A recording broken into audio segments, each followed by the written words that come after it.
Одна из составляющих чизкейка – ароматное песочное тесто, которое изготавливается по классическому рецепту. В состав теста не входят добавки, только маргарин, мука и сахар. Готовое тесто раскатывается вручную. Ни одна машина не сделает такого теста, которое приготовлено человеческими руками с теплом и вниманием. Корж выпекается до золотистого цвета около 30 минут при температуре 170-180 градусов. Важно соблюсти температурный режим, чтобы тесто было нежным, но плотным.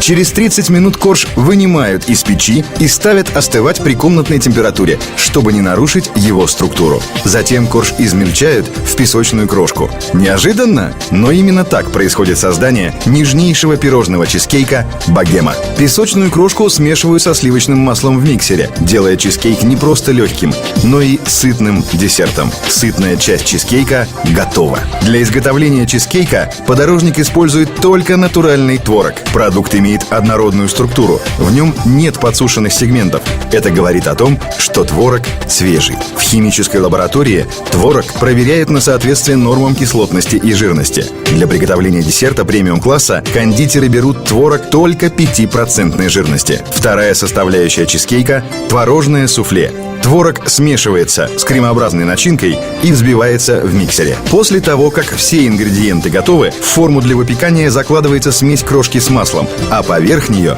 творожный крем. Затем формы с начинкой отправляются в печь на 1 час и выпекаются при температуре 120-140 градусов.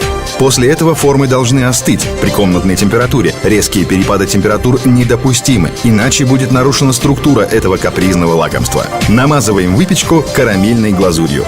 Пирожное чизкейк богема готово. Нежное, легкое, творожное.